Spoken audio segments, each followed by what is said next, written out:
Esta mañana, en el marco de la celebración del Día del Periodista, tomamos la decisión de enfocarnos mucho en un tema que es relevante por este auditorio, por esta facultad.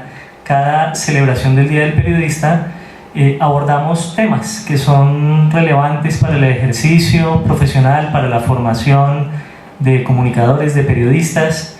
Y hemos hablado de muchas cosas. Hemos hablado de los riesgos y las amenazas a la libertad de prensa, del Estado, de la libertad de expresión, las presiones, de los grandes escándalos de la vida pública nacional que han dado lugar a grandes ejercicios de desarrollo periodístico, de todo.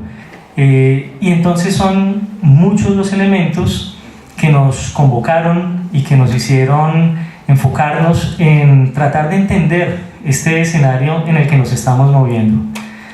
Sin lugar a dudas, yo creo que son las aulas de las universidades y es en el espíritu de los emprendedores como Daniel, que nos acompaña hoy amablemente, se vino desde México a compartir con varios periodistas colombianos y con los estudiantes de esta maestría su experiencia de emprendimiento en este ecosistema digital complejo y a traer una experiencia muy exitosa. Pues es en ese espíritu de los emprendedores como Daniel y es en las aulas y en la cabeza de los profesores que están en las universidades en donde nos debemos plantear estos temas.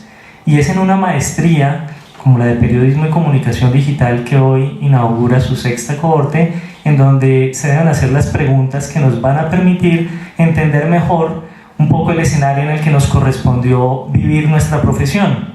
Seguramente hace 10 años los riesgos y las amenazas y las presiones venían por otro lado, pero hoy no vienen ni de la ilegalidad ni de la política, sino del entorno económico y tecnológico. Y tenemos que aceptarlo y tenemos que comprender que no solamente representa para nosotros como comunicadores y periodistas y gente que se dedica a estos temas en la sociedad, no solamente son peligros, sino que además vienen muchas posibilidades, muchas de las cuales se discutieron esta mañana. Entonces, en el seno de un programa académico como este, yo creo que es de responsabilidad en un día como hoy, 9 de febrero, 227 años de celebración de periodismo colombiano, sentarnos y pensar en esto. Ver experiencias exitosas, eso siempre viene muy bien. Leer y estudiar, analizar lo que está pasando a nivel mundial, cómo están sobreviviendo los grandes medios, cómo se están transformando. Hace un año en este mismo escenario nos estuvo acompañando Ismael Nafría, que hizo un estudio extenso sobre la transformación del New York Times.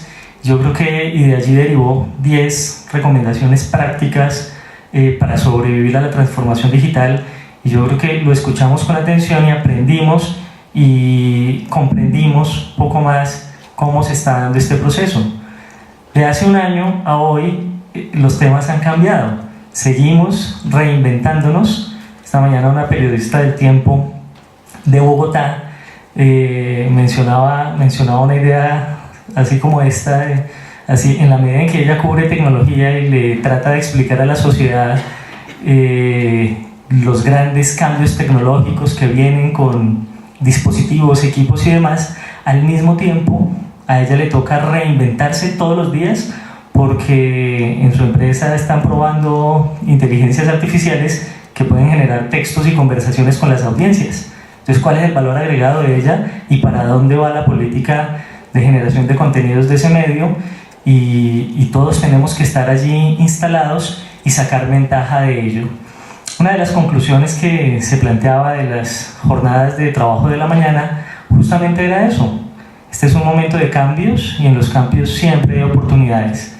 Y las personas que leen bien su entorno, que lo comprenden bien, son quienes están llamados seguramente a triunfar porque identifican esas oportunidades, porque se dan cuenta que reaccionan. Lo decía el viceministro de Digitalización y Conectividad: estoy acá, decía esta mañana Manuel, estoy acá porque acá hay un montón de gente que necesita que alguien les dé un empujoncito en la espalda para despertar, porque tienen un mundo de opciones enfrente, pero están un poco encandilados viendo las dificultades y viendo los problemas. Estamos acá para ver esas oportunidades, estamos acá para conocer gente que nos ayude a esas oportunidades, volverlas ideas, proyectos, sacarlas adelante y transformar el mundo de la comunicación desde acá, y no dejar que los cambios nos los impongan, sino ser parte activos de esos cambios.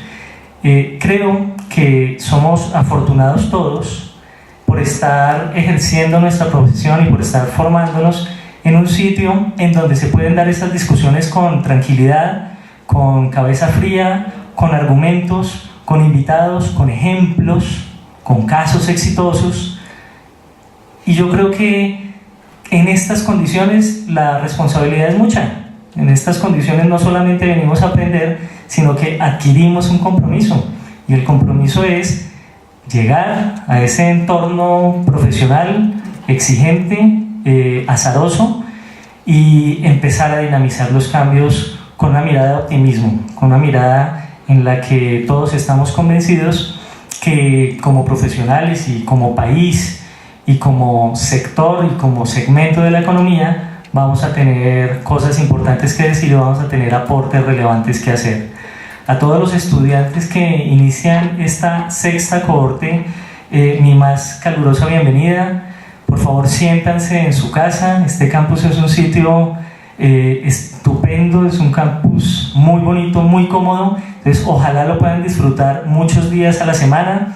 Si sus ocupaciones profesionales no se los permite, disfrútenlo el día que les corresponde en sus clases, pero llévenselo en el corazón una vez hayan terminado su maestría. A los profesores que nos acompañan, a Alejandro, a Daniel, muchas gracias por venir. Alejandro es la quinta, Alejandro Ross, la quinto año consecutivo que viene a dictar clases en la maestría, ya es una persona más de la casa. Daniel es la primera vez que viene, pero espero que se repita en otras oportunidades. Muchas gracias por traer sus ideas y su experiencia de vida a este programa y a esta universidad.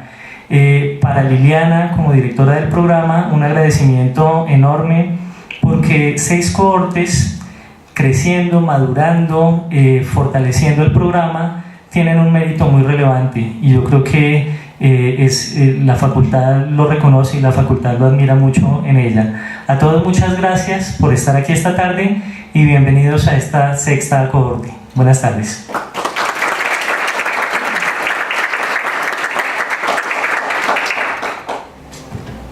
Bien, buenas tardes a todos y muchísimas gracias por asistir a esta lección inaugural que seguramente nos dejará grandes lecciones. En los últimos días, distintos hechos me han llevado a reflexionar sobre el periodismo y lo que le queda de vida. En el evento de apertura del colegio de mis hijos, encargaron a una empresa de logística que debía sensibilizar a los padres de familia sobre un cambio en el modelo pedagógico de la institución educativa. Como parte de la campaña de expectativa, nos hicieron llegar una tarjeta de invitación al evento en la que se leía: adiós a los periodistas. Por supuesto, esto llamó mi atención. Ya en la charla, el conferencista hablaba de los cambios que se están dando en el mundo y vaticinaba la muerte de algunas profesiones, entre ellas el periodismo, ya que ahora todo ciudadano es dueño de la información, todos podemos comunicar, y sin importar si se es periodista o no. Ayer, en el evento de celebración del Día del Periodista que organizó el Ministerio TIC en asocio con Semana, algunos asistentes reclamaban al ministro Luna por la inexistencia de una tarjeta profesional que impidiese que cualquiera, entre comillas, maneje la información. En ese mismo evento, el señor Daniel Moreno, que hoy nos acompaña, nuestro invitado de honor, tomó la palabra y lo que dijo fue verdaderamente clarificador. El debate sobre quién puede o no informar es anacrónico. Perdió vigencia en los años 80. Hoy la democracia ha ganado justamente porque todo ciudadano puede informar y no somos ni los periodistas ni los medios de comunicación los detentores exclusivos de la información. Pero en cambio, sí tenemos la obligación de verificar todo aquello que otros informan, determinar si es o no verdad.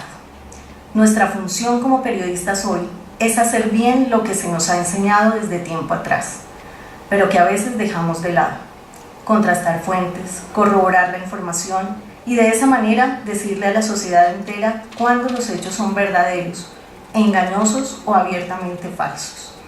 Ahí radica la importancia y vigencia del periodismo, que, contrario a los vaticinios de algunos, no es una profesión en vías de extinción, sino todo lo contrario. Una profesión viva que todos los días se renueva y experimenta en sus estructuras narrativas, en sus formatos y en sus temas. Hoy más que nunca debemos sentirnos orgullosos y comprometidos como periodistas y comunicadores, porque la información no es de nuestra exclusividad, pero tenemos más elementos para contar historias buenas, para innovar y hacer mejor nuestro trabajo de informar. A aprender esto han venido aquí hoy los estudiantes de la sexta cohorte de la maestría en Periodismo y Comunicación Digital, a quienes doy la bienvenida, deseándoles que estos 2 años de aprendizaje sean del todo provechosos. Y ahora, para empezar, nadie mejor que nuestro invitado, el señor Daniel Moreno, quien nos honra con su presencia en este día.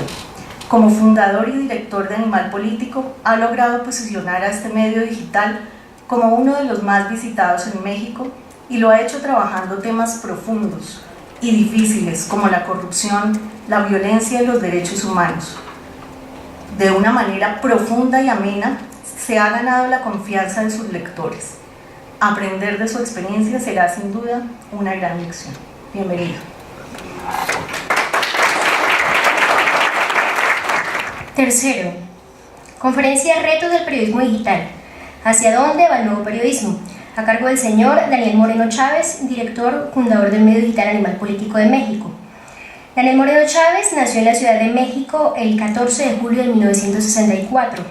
Cursó la carrera de Estudios Latinoamericanos en la Universidad Nacional Autónoma de México, UNAM, y se dedicó al periodismo desde 1989. Inició su trayectoria como reportero de política en el periódico 1+1 y desde entonces ha trabajado en diversos medios de comunicación como El Economista, El Financiero y Reforma, donde fue coordinador de información política. Fue editor fundador de la revista Cambio, entonces encabezada por el escritor Gabriel García Márquez, en alianza con la editorial Televisa. Fue subdirector de información del Universal y subdirector general de Milenio. Encabezó el rediseño gráfico y editorial del periódico Excelsior y fue también director de W Radio en México. En 2010 fundó Animal Político, un portal en que la información política prima y que cuenta con más de 2,5 millones de seguidores en redes sociales y tiene más de 5 millones de visitas mensuales. Le damos la bienvenida.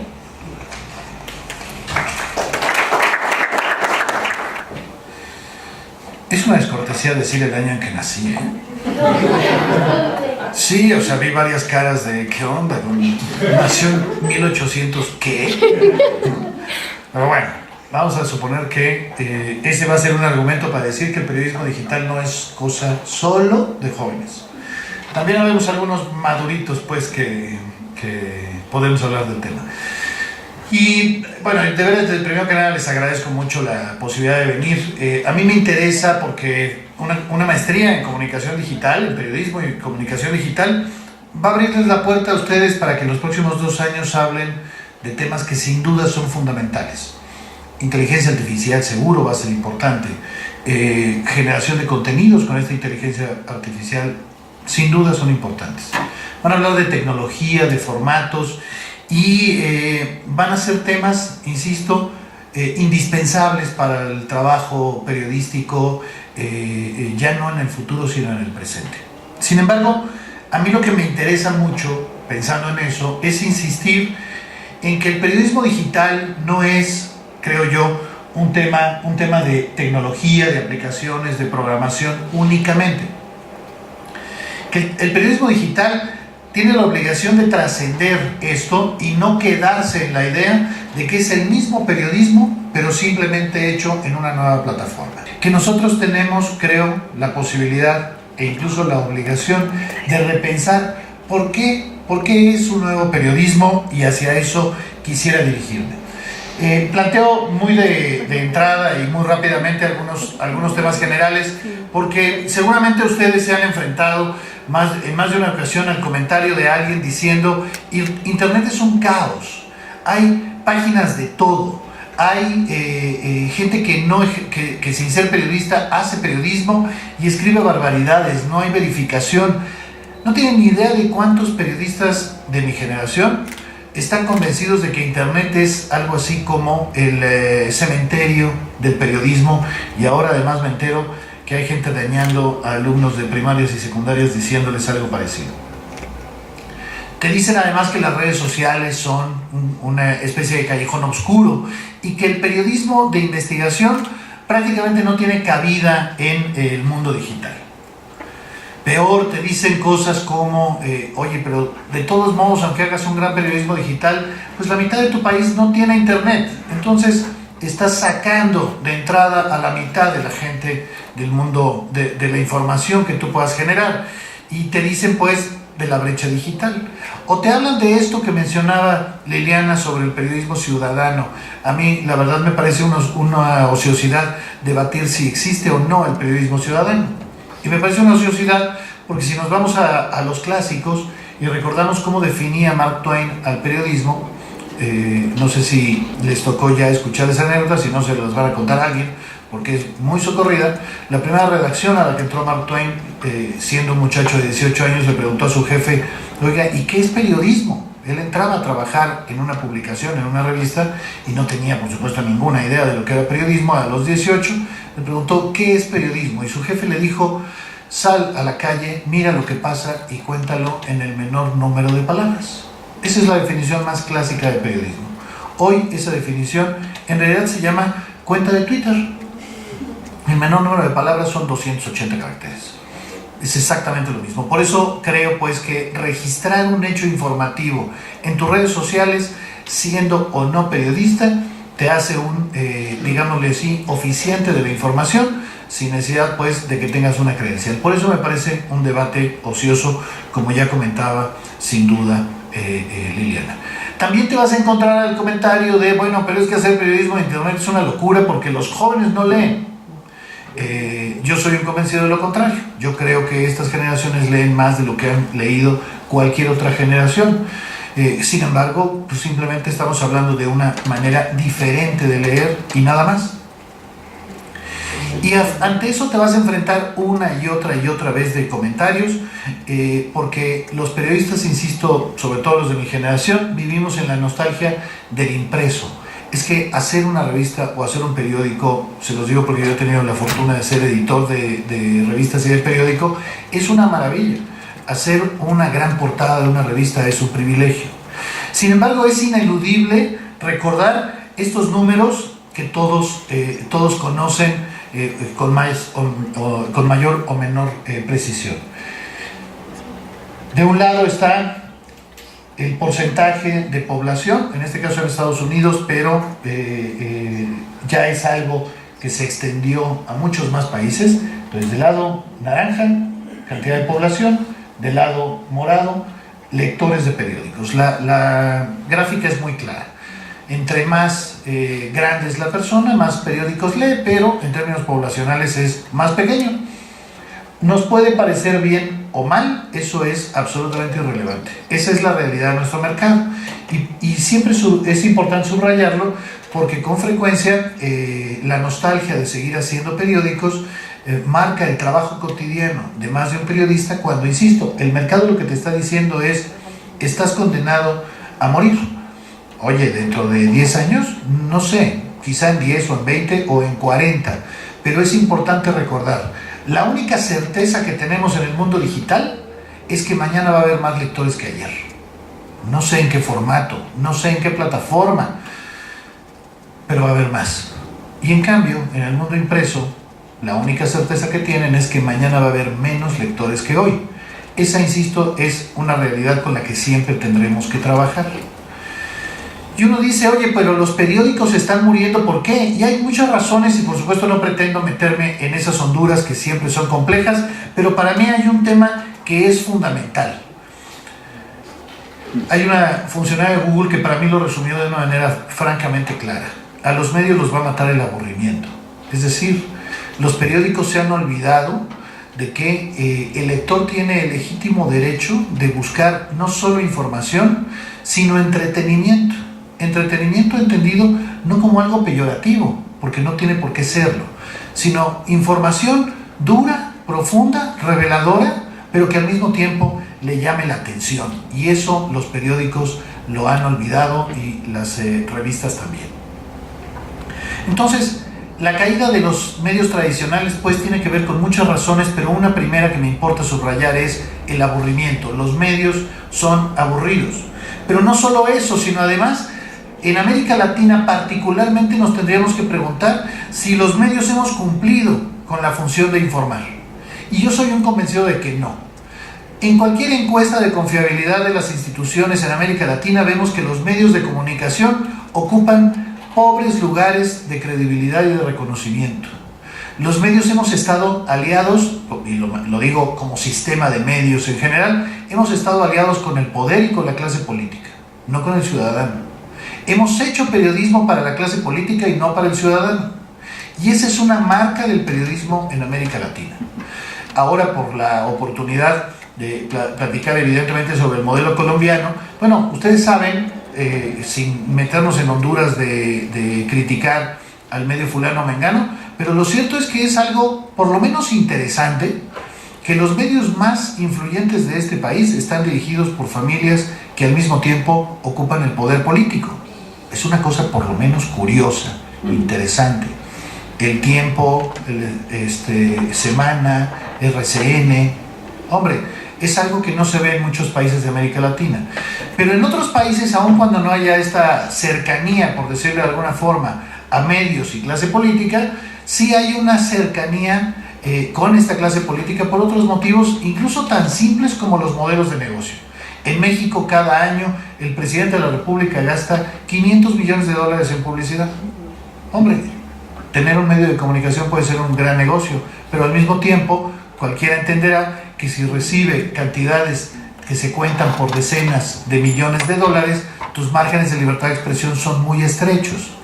Los medios pues de comunicación hay que asumir y aceptar que hemos estado fundamentalmente aliados con la clase política y lejos de los ciudadanos. Es decir, con todos los matices que por supuesto merecería este comentario, que no es el caso hacerlo, hemos hecho más un periodismo oficialista, hemos hecho más un periodismo vinculado al negocio y menos un periodismo de servicio.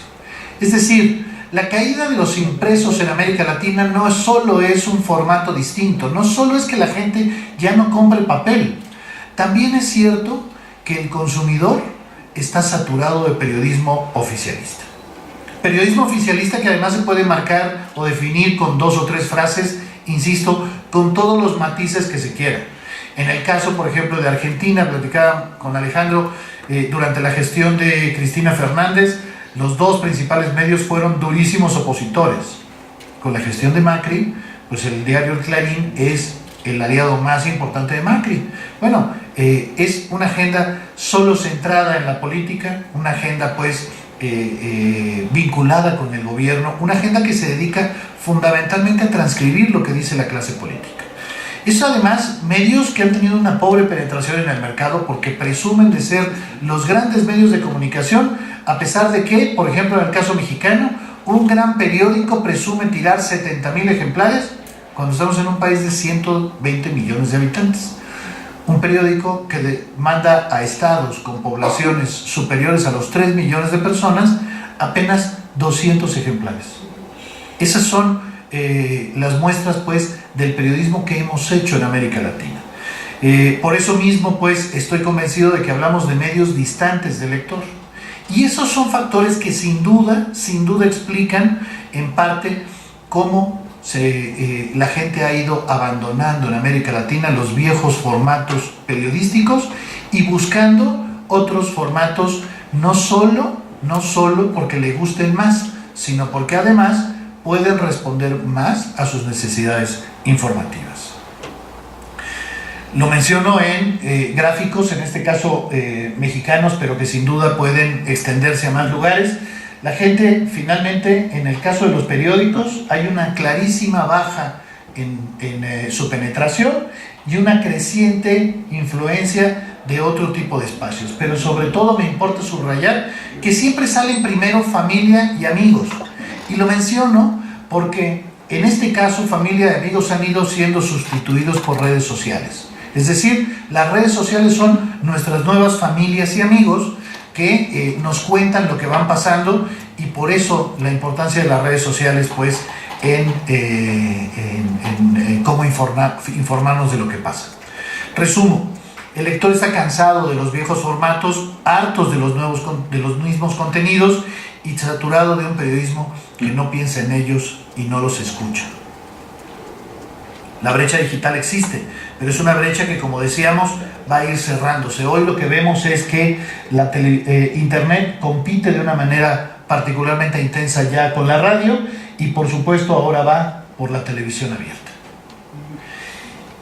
Y añadamos otro elemento: si hay un cambio de formato, hay un agotamiento del formato anterior. Si hay lectores interesados en nuevos contenidos, también hay algo que es una obviedad, pero que siempre importa subrayar. El lector de contenidos digitales es simplemente un lector más joven. Eso es indispensable de tomar en cuenta, porque quienes hacemos periodismo digital tenemos que recordar siempre que le estamos hablando a un público que es completamente nuevo. Iba a decir completamente virgen, pero no sé si pueda usarse la palabra todavía, porque estamos hablando de gente que es menor de 34. Entonces, un público nuevo, dejémoslo así. Lo cierto es que las gráficas de todos los países son iguales. Estamos hablando de lectores que tienen entre 15 y 24, entre 25 y 34 años como los grupos más grandes de todos. Pero además, no solo son estos jóvenes, sino digamos cosas que pasan de nuevo en todos los países de América Latina. En México, 95% de la gente tiene una cuenta de Facebook. Es decir, estamos hablando de un país que tiene 60 millones de cuentas de Facebook. Estamos hablando de un país que el 30% de la gente tiene cuenta de Twitter, y esa es una beta indispensable porque se han vuelto espacios para el diálogo y para el intercambio de información. Por eso siempre será importante subrayar, y solo retomo rápidamente lo que decía Liliana. En un entorno digital, con redes sociales, con la capacidad de cada una de las personas de compartir información y contenidos, nunca está de más recordar: la capacidad de informar ya no le pertenece solo a los medios. Los usuarios son parte activa del proceso de creación y desarrollo de la información. Hoy, pues, entre el formato, entre el agotamiento de los viejos contenidos, entre el cambio de perfil de lector hacia un lector más joven, entre la creciente penetración de Internet, entre el creciente uso de teléfono celular, evidentemente el cambio se hace cada vez más profundo y nos obliga, y ahí es donde quiero empezar pues a enfatizar a qué me refiero con el nuevo periodismo para hablar del periodismo digital. Nos obliga verdaderamente a comunicar. Es decir, los periodistas tradicionales hemos estado acostumbrados al monólogo con nuestros lectores, radioescuchas o televidentes. ¿A qué me refiero? A que un periodista define la portada de un periódico con base en lo que cree que es importante, pero realmente nunca tiene idea de si esas notas que consideró importantes son al mismo tiempo las más leídas o no. Hoy, la obligación de todos, y para mí esta es la palabra fundamental, la obligación de los periodistas digitales es: nosotros necesitamos conversar.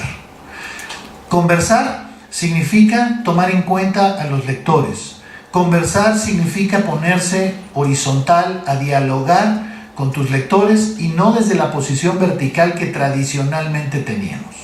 Es decir, no solo la gente se agota del papel, no solo la gente se agota de los temas que tratan los medios tradicionales, sino además te exige que establezcas una comunicación diferente con ellos, porque gracias a las redes sociales tienen ellos la posibilidad de retarte permanentemente. Y los medios nos hemos quedado cortos en esto, y por eso en el mundo digital es indispensable subrayarlo. Conversar es la palabra fundamental. Hacer periodismo digital no solo es aprender de aplicaciones, no es solo aprender de tecnología, es aprender a conversar con los lectores. A eso me refiero, insisto, con que el periodismo digital es el nuevo periodismo. ¿A qué me refiero con conversar? Me refiero a que nosotros tenemos la obligación de pensar en nuestros lectores y pensar pues que tienen necesidades de recibir la información, no solo los nuevos contenidos, sino además nuevos formatos y narrativas. Subrayo esto, de una nueva agenda con otros temas, de tener una nueva relación entre periodista, medio y lectores, en tener un periodismo mucho más cercano y mucho más útil. Y lo subrayo además porque conversar para mí significa que hoy por primera vez en la historia del periodismo, nosotros, los periodistas, no solo le contamos a la gente lo que pasa, sino además podemos escuchar de ellos muchas cosas. Primero que nada podemos escuchar qué quieren los lectores, y esto es indispensable. Cuando tú haces un medio digital, tú tienes que pensar en qué quieren los lectores. ¿Qué quieren? Significa revisar permanentemente tus métricas para saber si los contenidos que estás generando los están convenciendo y atrayendo. Puedes saber además cuál es su agenda, es decir, cuál es su agenda informativa, cuáles son los temas que le interesan. Nosotros tenemos muy claro en Animal Político que hay 3, 4, 5 temas que son absolutamente indispensables. Por el perfil de Animal Político, hablar de, criminalización de víctimas, hablar de discriminación, hablar de corrupción, hablar de este tipo de temas de violación de derechos humanos son absolutamente indispensables. Y esto lo sabemos de revisar permanentemente nuestras métricas, de saber pues cuál es la agenda informativa que más le interesa a los lectores. Pero no solo eso, otro nivel, también podemos saber qué opinan los lectores de nuestros contenidos, porque establecemos un diálogo permanente al compartir nuestros contenidos en redes sociales. Es decir, nosotros en Animal Político, con esta 2,5 millones, quizá un poquito más ya, de seguidores que tenemos en Twitter y en Facebook, lo que hacemos es revisar permanentemente qué opina la gente de nuestros contenidos. ¿Les está entendiendo? ¿Les está trayendo? ¿Están retuiteando? ¿No lo están retuiteando? ¿Por qué no está funcionando un contenido que nosotros creemos valioso e interesante? Ese es un elemento fundamental. Nosotros tenemos la obligación de revisar permanentemente qué opinan los lectores.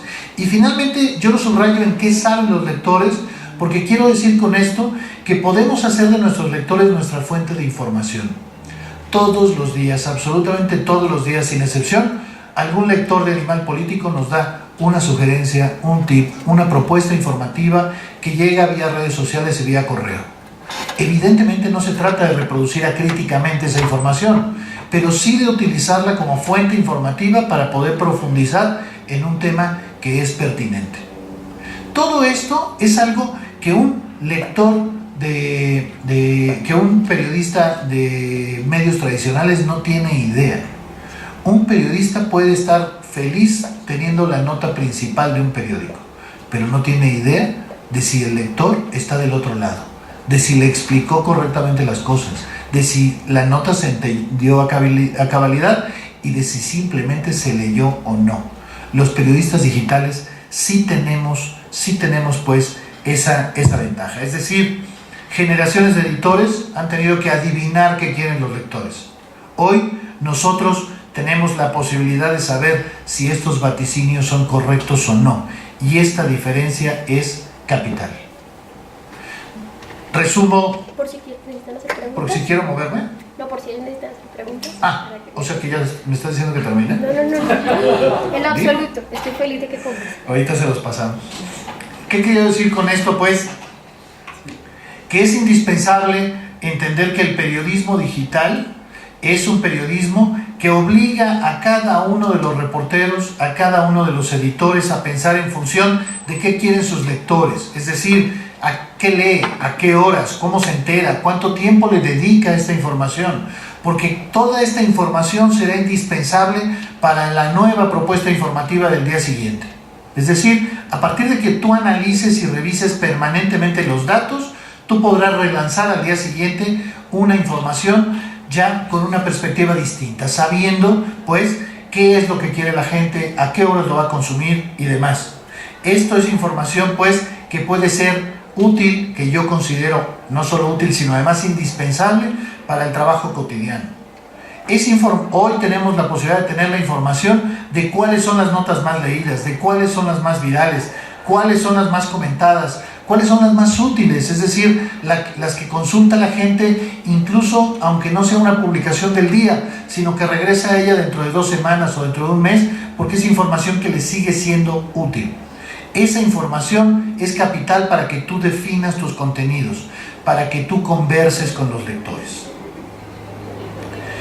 Uno tiene pues que ir aprendiendo cómo el lector consume vía redes sociales, cómo el lector deja de revisar las portadas de los medios y se concentra en las páginas interiores. 85% de los lectores de Animal Político no pasan por su portada, van directo a las notas de interiores, de las cuales se enteran vía redes sociales o vía buscadores. Más del 70% de los lectores de Animal Político nos leen en celulares.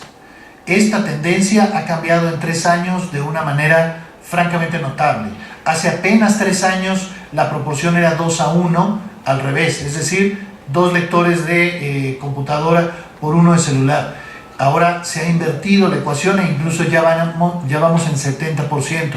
Esta es información que a ustedes les debe de servir para poder generar contenidos que tengan alguien del otro lado, es decir, que sean consumidos por los lectores, que sean diseñados para los lectores, porque nuestra aspiración es que el periodismo que nosotros hacemos sea leído por la mayor cantidad de gente posible.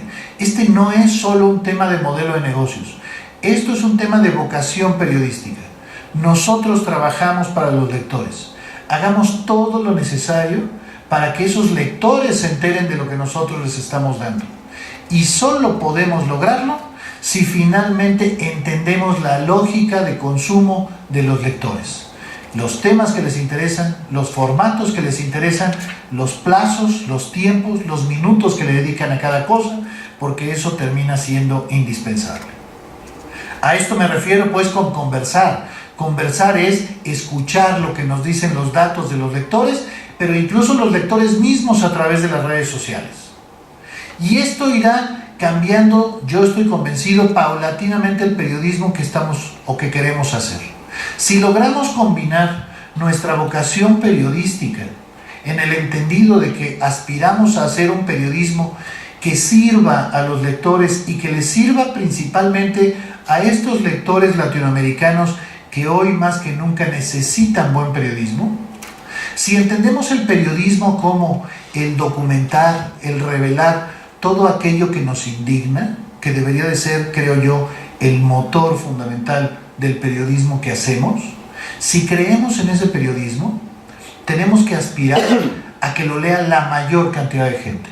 Y solo puede leerlo la mayor cantidad de gente en un entorno además tan ruidoso como es Internet, si nosotros aprendemos a escuchar a los lectores y a escucharlos pues con todos estos elementos. Por eso creo que nosotros vamos aprendiendo a que el periodismo tiene que ser cada vez más cercano a los lectores, que se entienda cómo te afecta cada una de tus notas en la vida cotidiana, cómo le hacemos pues para que responda a sus necesidades. Hacer periodismo cubriendo el Congreso es normalmente un periodismo muy lejano de la gente porque no tiene ningún interés y ninguna relación con los congresistas que estamos cubriendo. Volteemos la ecuación, pensemos que el ciudadano es el centro y que con el ciudadano es con quien trabajamos fundamentalmente, porque al ciudadano es al que escuchamos y al que servimos fundamentalmente. Por eso insisto, escuchemos a los lectores y veamos qué es lo que sabe el lector, qué es lo que sabe en términos de qué información comparte, qué información genera, qué testimonios te pueden dar. Imaginen ustedes, por ejemplo, que en septiembre pasado, cuando en México hubo un temblor muy fuerte con muertos y demás, la importancia de la voz del lector frente a la voz del funcionario. Déjenme ponerles un par de ejemplos en un momento, solo quiero terminar con esta introducción que es: el reto de los periodistas digitales es sin duda aprender muchísimas cosas que tienen que ver con tecnología y que créanme que no desprecio, sino al contrario, me parece indispensable conocerlas. Pero esto tiene que estar aplicado a esta conversación con los lectores, porque nuestro reto es encontrar una posición relevante en un medio en donde la gente interactúa y en donde si nosotros no interactuamos, si nosotros no establecemos una conversación de igual a igual con el lector, vamos a estar fuera del mundo digital. Por eso es ir de la mano con el usuario y conversar con ellos, generar cercanía. Yo he contado, porque me parece un ejemplo, y créanme que me gusta contarlo porque me parece además un ejemplo afortunado para Animal Político, que hace apenas un par de semanas el candidato presidencial del partido en el gobierno nos envió una carta diciéndonos que nos iba a demandar por difamación. Nosotros no tuvimos que hacer absolutamente nada. Publicamos la carta y ya. De ahí, las 24 horas siguientes, recibimos literalmente miles de muestras de solidaridad que provocaron que en menos de 24 horas se tuvieran que echarse para atrás y anunciar que no habría demanda por difamación. Esta cercanía con el lector es algo que es indispensable construir, y construir todos los días con base en estos criterios. Termino simplemente diciendo, este es el periodismo para el lector que tenemos que hacer. No caigamos en la soberbia de suponer que Internet es el mundo del ruido y de la frivolidad. No caigamos en el error de suponer que el lector no es alguien a tomar en cuenta, que nosotros somos los que sabemos lo que quieren los lectores. Al contrario, nosotros hacemos periodismo para el lector y periodismo hecho junto con el lector. Déjenme cerrar esto es solamente una presentación que me importa para usarla como guía, pero realmente, insisto, me interesa comentarles un par de ejemplos más. Solo cerraría subrayando algo que mencionaba Liliana, pero que me importa siempre recordar en todos los casos. Podemos hablar de todo el periodismo digital, de los nuevos formatos, de las nuevas tecnologías y demás. Nunca está de más recordar, las bases éticas del periodismo son exactamente las mismas en cualquier plataforma. Eso es lo único que nos iguala con todos los demás.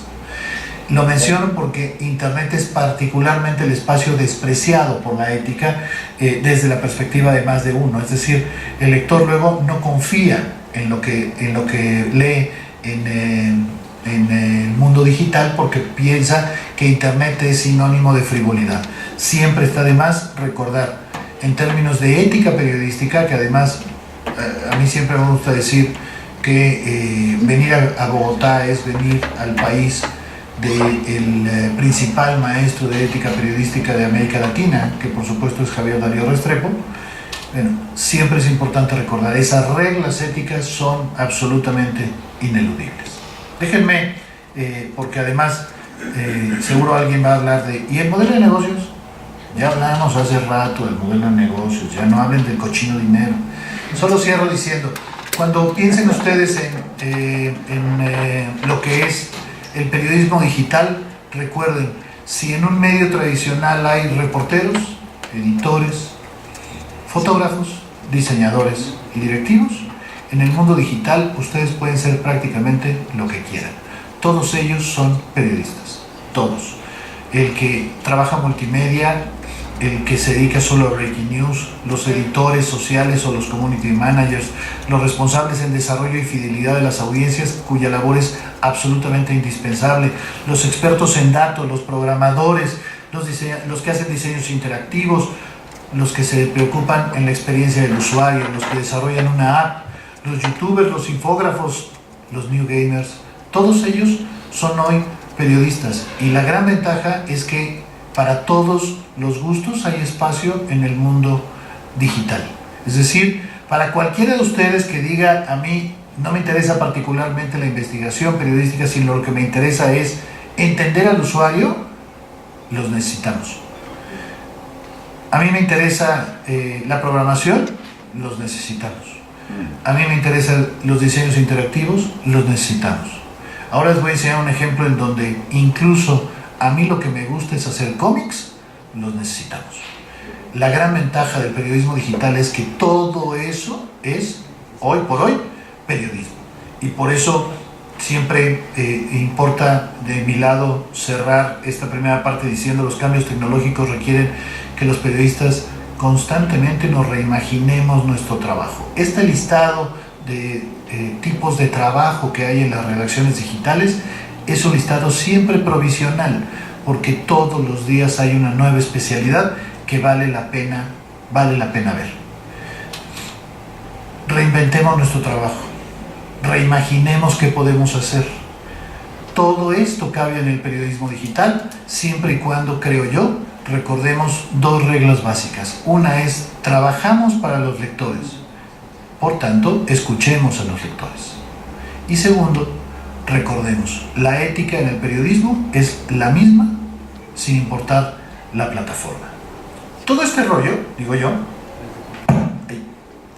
sería solo rollo, pero me importa enseñarles un ejemplo específico que es un reportaje que publicamos hace relativamente poco tiempo.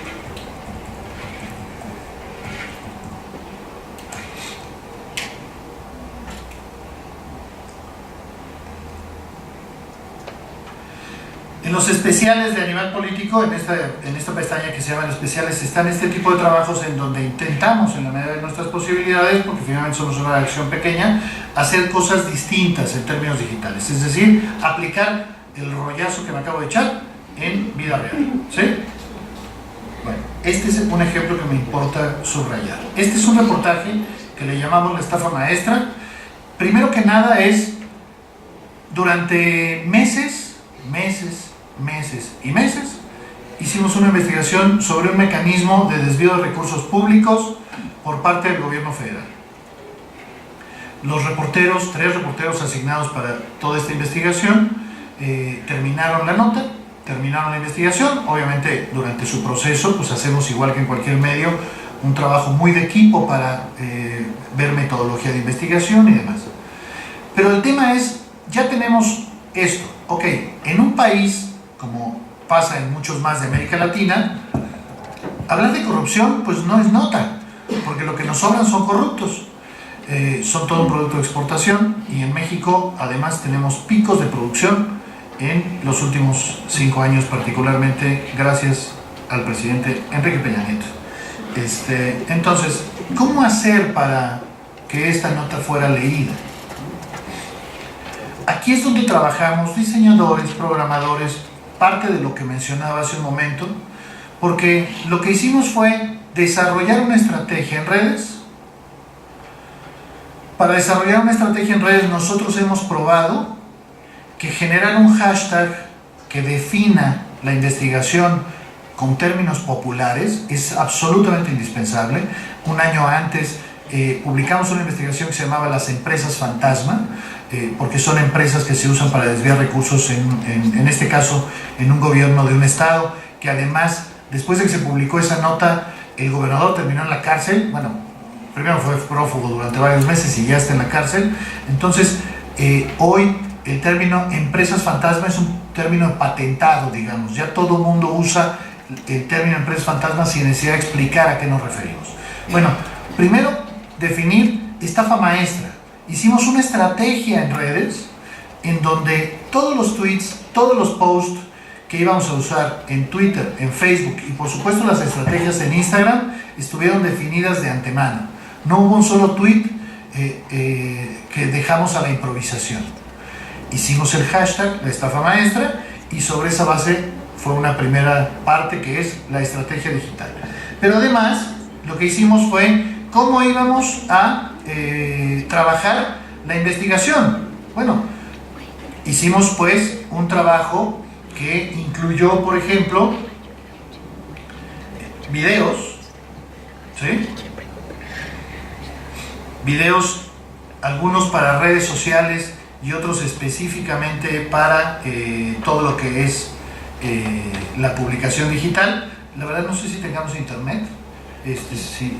Digo, no lo pedí antes, así es que no vais a ver feo. ¿Tienes internet aquí? Sí. Eso se llama nacional. Estaba así. Ya se fueron. Estaba aquí, ya no está aquí esa resolución. Dice sí estuvieron aquí, pero ya no, la empresa ya no se encuentra. Hicimos pues videos, como ven, desde 6 minutos hasta videos que duraron 1 minuto.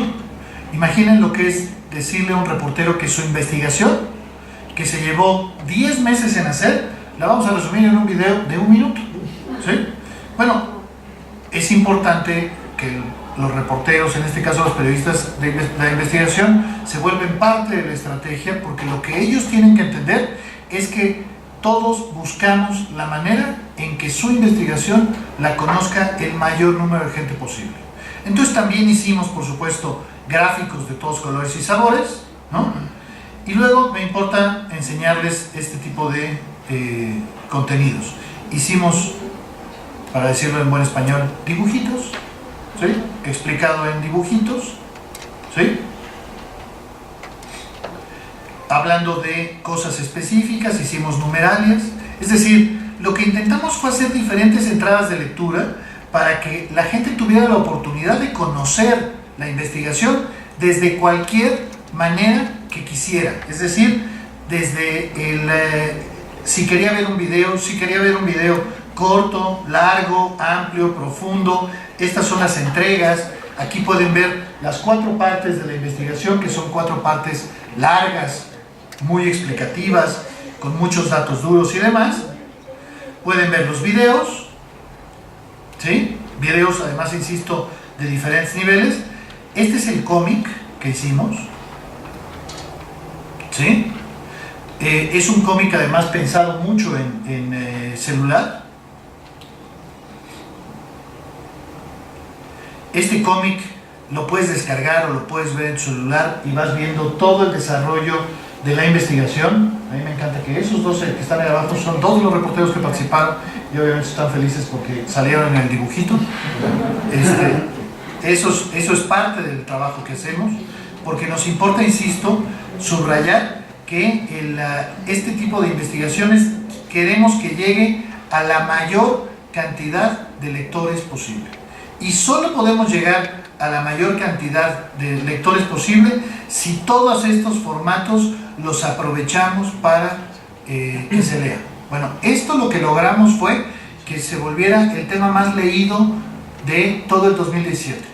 Nosotros somos un medio que en 2017 particularmente tuvimos un buen año con un promedio de 7 millones de lectores al mes. Bueno, en ese contexto, teniendo notas que literalmente tuvimos esa fortuna, cientos de miles de lecturas, esto fue el tema más leído. Estamos hablando de un tema árido, de investigación, que denuncia corrupción, que habla de datos, que habla de leyes, que habla de operativos. Y aún así se logró, porque nosotros lo que partimos de la base es cómo voy a hacer para que una investigación así se lea lo más que se pueda. Y lo que hicimos fue aprovechar todos los conocimientos previos que hemos ido construyendo precisamente a partir de entender a los lectores. Porque si nosotros vemos los especiales, veremos que hemos intentado evolucionar para que cada vez sean mejores. Este es un reportaje sobre unos hospitales que se hicieron en el estado más pobre del país, en donde los inauguraron y después quitaron todos los equipos para que los cerraran otra vez, ¿no? Es decir, es algo que no funciona y que nosotros, insisto, trabajamos con base en... Porque este hospital va a beneficiar y a atender a niñas, a niños, a mujeres y a hombres, no solamente del municipio de Yajalón, sino de la región, donde va a tener un impacto de más de 300,000 ciudadanas y ciudadanos.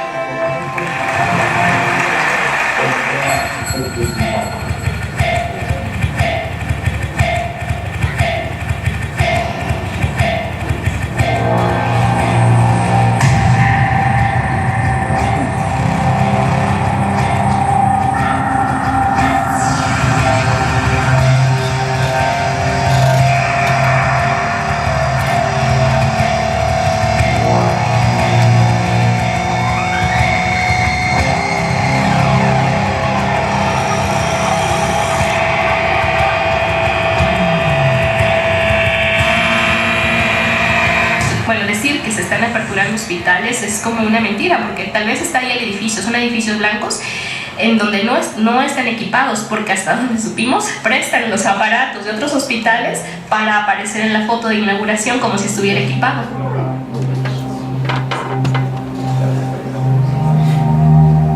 Solo un encanto, ¿no? Esta es la zona más pobre del país, ¿eh? O sea, es una indecencia. Bueno, vean nada más cómo está el hospital. Las necesidades de salud son muchas, ¿no? Tenemos solo un pendiente ejemplo. aquí la terminación de la obra de... Es un video de 4 minutos, pero que insisto, es un video, bueno, aparte de todo, a mí me encanta presumirlo porque nos provocó un pleitazo del gobierno maravilloso, porque ellos insistían pues que no habían hecho nada mal, que pues, tenían un acto formal de inauguración y que por eso hicieron eso. En realidad lo que hicieron fue agarraron personal del hospital viejo, lo llevaron al nuevo, tomaron el video de la inauguración y después de eso le dijeron al personal, regrésate al viejo, porque no, todavía no está terminado. Bueno, sigue sin estar terminado. Pero lo que me importa, insisto, subrayar es, intentamos en la medida de lo posible de repetir este tipo de cosas, porque son maneras en las que podemos llegar al mayor número de lectores posible. Esto es, insisto, tratar de entender qué hace el lector y a partir de eso lograr que el lector se conecte con nosotros. Cada uno de estos especiales, que obviamente no podemos hacerlo siempre, es el que les decía de las empresas fantasma de Veracruz, ¿no? Que es esta investigación, el gordito que está en medio, por suerte está en la cárcel, ¿no?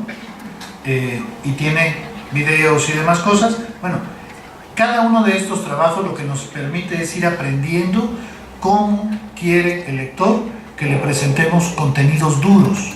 Hacer una denuncia de corrupción en hospitales en Chiapas es un tema duro, pero logramos que el lector se conecte con él si nosotros entendemos qué es lo que quiere el lector, qué tipo de formatos son los que leen los lectores.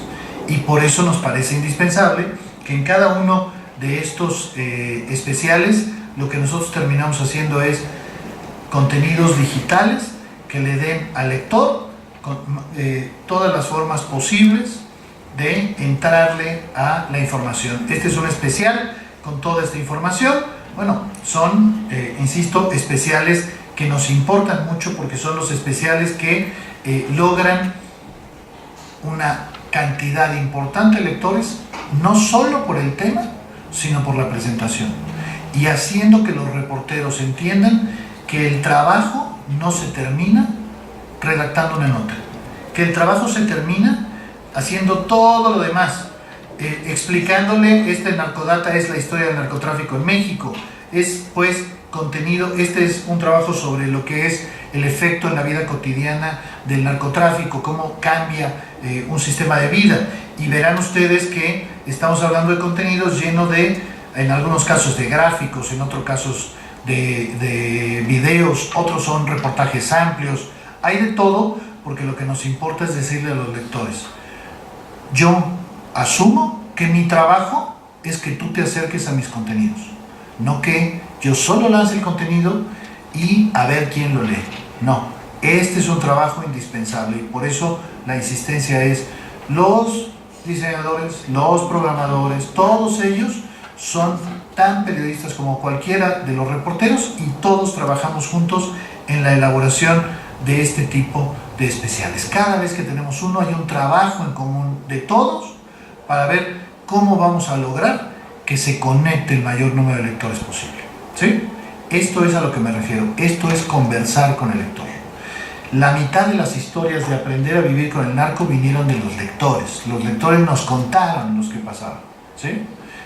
Nos contaron, hay un caso ahí que es muy ilustrativo porque es algo que nosotros no sabíamos. En el norte, en el estado de Tamaulipas, que es el más afectado por el narcotráfico en México, pues como ocurre en una frontera de estas características, pues con Estados Unidos hay ciudades que tienen, ya saben, mall y todas las maravillas gringas que les encantan a muchos. Bueno, la gente acostumbraba ir de compras en una carretera que es un par de horas de camino. La violencia llegó a tal extremo que ya no había seguridad para usar la carretera porque te podía pasar cualquier cosa.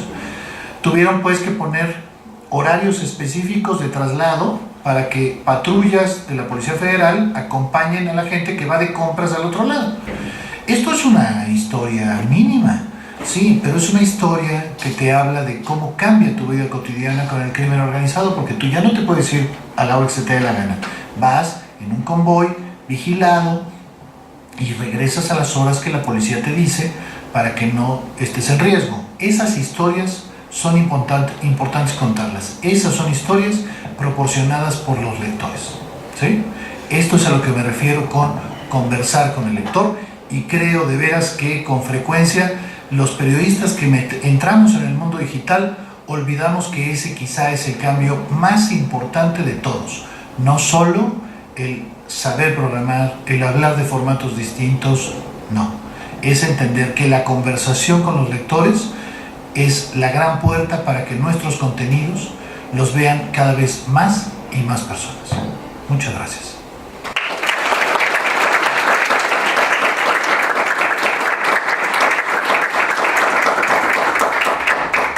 Déjenme ponerles este que es... Vente, Liliana. Pues a todos, buenos días. Nuevamente, como cada domingo, nos disponemos a realizar esta actividad que nos hemos propuesto, ¿verdad? De ir a buscar cosas, a buscar pues, a nuestros seres queridos, hasta encontrarlos, ¿verdad?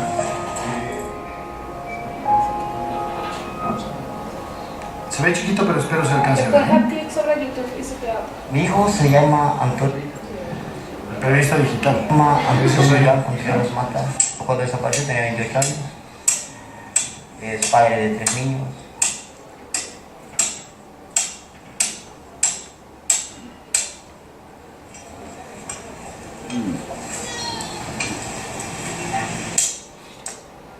Y pues, desgraciadamente, pues, 13 de octubre, pues, salió de la casa y ya ni regresó.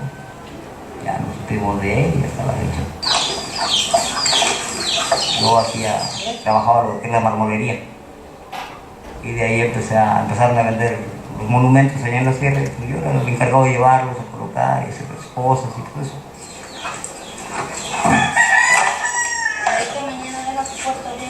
Esta cruz es parte del monumento. Este video tiene un valor significativo para mí porque es mi tierra. Mi esposa falleció hace 2 años y mi esposa se dejó morir cuando le dijeron que a mi hijo lo había matado. Ya dejó de tomar su tratamiento, dejó de echarle ganas a la vida, pues. Y de ahí pues sí sentí que dio el bajón. Pero después de que empezamos con esto de las búsquedas, pues no sé, me dieron más ánimo, me dieron más ganas de echarle ganas y seguir buscando a ver qué cosas más encontramos. Hablamos de un país en donde un desaparecido no es buscado por la autoridad. Ahí toda la tierra es roja.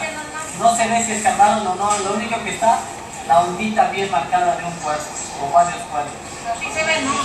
Todos ellos son familiares de desaparecidos. Un anónimo que nos señaló que había muchos cuerpos. Vimos a medio rastrear. Tenemos la característica de una fosa.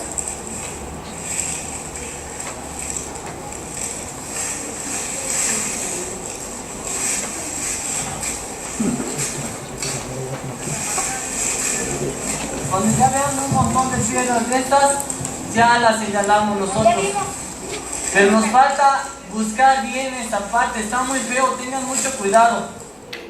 Mira, es un pequeño hundimiento, pero si te fijas no hay nada que lo provoque, no hay un hormiguero por ese lado que lo provoque.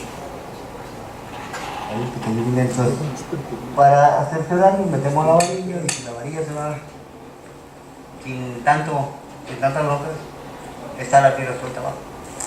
Y ahorita, por ejemplo, yo antes cuando encontraba una foto, como por decir algo, la que acabamos de ver, yo sentía que me llegaba, sentía el dolor, la presión en el pecho pensando que posiblemente fuera mi hijo. De principio yo sentía que esa era la sensación de que algo estaba a un lado de mí o atrás de mí. Con el paso del tiempo se te va haciendo costumbre. ¿Viste? ¿Es así? ¿No has oído? Sin voltear. Ahora bueno, Lared.